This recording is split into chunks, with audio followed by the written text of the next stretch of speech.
So, as host of All About Android, you play with a lot of Android devices, phones, tablets, and so forth. Yes. We thought we'd try this one out. This is the Sony Xperia. They don't get a lot of attention for their Xperia phones or tablets. Maybe they should. Well, I mean, this is actually, I will say right off the top, a pretty awesome 10.1-inch tablet. And as you can see, it's super thin. But you know what you can't see is how light it is. Oh, yeah. No, I mean, it's really light. It surprised me when I picked it up. Yeah, 16.9 ounces.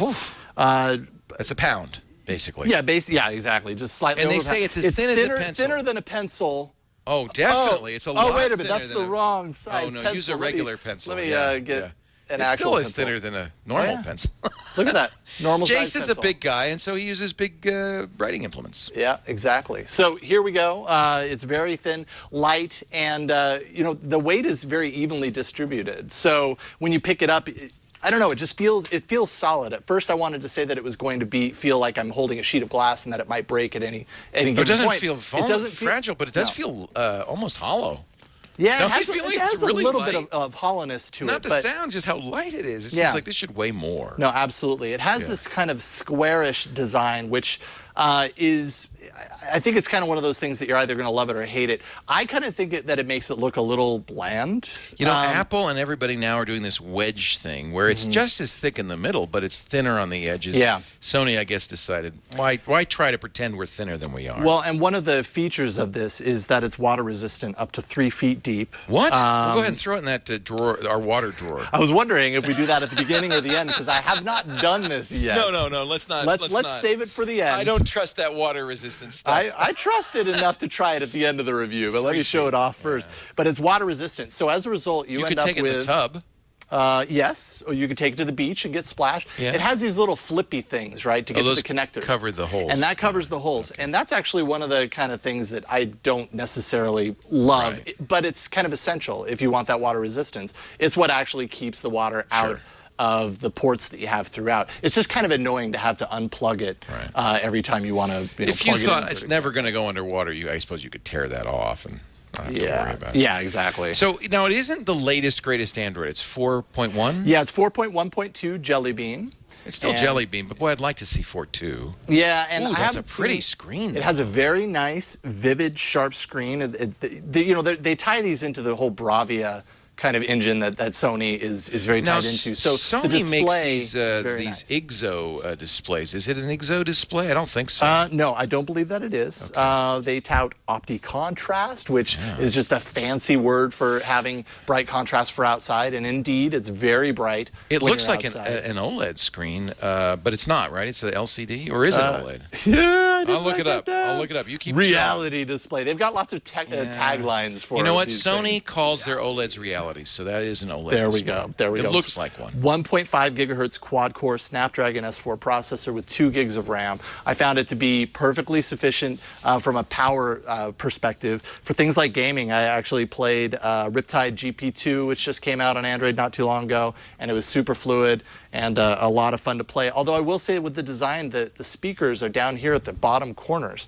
And how are you likely to hold a tablet when you're gaming? Right. Like this. In some tablets, when you do this, it actually enhances the sound because your cupped hand projects the sound back to you. But on this, it's literally where your palm rests over. And they're so small that you hardly hear the speakers as a result. So for gaming, that's kind of a disappointment. Even though it plays, you know, when you're playing games on this, it's super fluid and performs really well. Browsing, of course, the OS level controls, all very solid and pretty happy with it. The software, there's a lot of specific software features in here. First of all, the skin is by no means a stock skin. It's definitely kind of a themed skin, and they have all these different choices for different themes that you can put over the top of it. So you either love it or you hate it. It didn't bother me that much, but they have other things built into there, things like down here at the bottom, you have this list of apps that you can pop over the top of anything that you have, like a Note app or playing video, stuff like that. Now, the good news is I'm seeing that people have rooted it, and CyanogenMod is available for it. So if you decided you wanted a more stock Android experience, with or you could install just a replacement launcher. I use Novel Launcher routinely, and then it looks just like it looks the same everywhere. Yeah, absolutely. It has an IR blaster. So if that's your thing, that's a really nice feature. So you could use it as a remote control for Exactly. your TV. And they have these integrated NFC. Now, I don't have Sony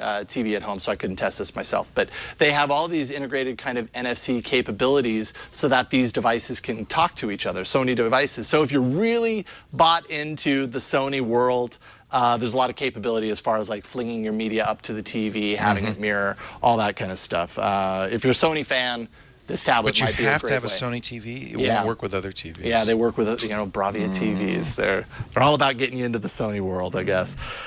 Camera, I almost, when talking about tablets, don't even, care too much about the camera, because how many pictures are people taking with tablets, and the quality is kind of always the same. Really great in high light situations, really poor in low light situations. I was taking pictures in here, back in the editor's room, outside, and the outside ones looked pretty decent. Everything else looked very washed out and kind of grainy. So if a camera on your tablet is important to you, probably isn't the best tablet, but I don't know that's why you would pay $500 as long as it's got for a a tablet. decent camera. Yeah, it it's got a serviceable camera. I really love how the screen looks, although you might say that those are unnaturally colorful. It's overly vivid and overly saturated, for sure. But that's what I like. Yeah, there you go. 1920 by 1200, pretty high resolution. Yep, high resolution. What am I missing? Micro SD card, the 8.1 megapixel rear-facing camera, by the way.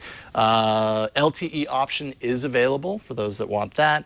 The battery is 6,000 milliamp hours. Oh, that's a lot. Yeah, I thought it was pretty sufficient. You get 10 hours typically all day, basically. Yeah, it's so hard to tell sometimes because you have these for such a short period of time. But I was syncing a lot of stuff, and I never had to worry really about the battery. And, cool. That's about all. So let's get the pros and cons. So the pros: water-resistant design. So if that's important to you, this is one of the few players. Incredibly thin and light. Fits just right inside a pocket in your backpack, and you won't even know that it's there.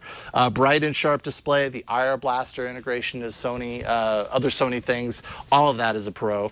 Cons: the covers just kind of get annoying, even just for charging it nightly. Having to get that cover off, and it's really hard to kind of get in there and get it off, can be a little downer. The square corners, the square kind of design, can kind of be uncomfortable when you're gaming in particular, and the love it or hate it skin. But we can't do a review of this and not show off its water resistant capabilities. You're not going to put it in water. Oh, hey, that's what they say you can do. Up to 3 feet. I'm only doing what Sony said. It's a bathtub tablet that I can do. God, that hurts whenever anybody does that. There you go, and it's still working. Yeah, it's still on. Can you swipe the screen? I don't think that you can. No. Okay. It's resistant, right? It's not meant to It's taking operate a deep breath right now. Underwater. That was cold water. But hey, it works. Look at there that. we go. And that's a selling point. I think that is a selling point. Absolutely. It's going to be a little thrown off, I think, because the water on the screen, is throwing it off. If I was to dry it off completely, I'm sure it would be right back to normal. But, it's not flickering and yelling at me, so I guess that's a good sign. Sony Xperia Z tablet, 10 inches, $500 starting price, just like the iPad. Yep, $600 if you want 32 gigs of storage. Okay. Very good. Thank you, Jason Howell.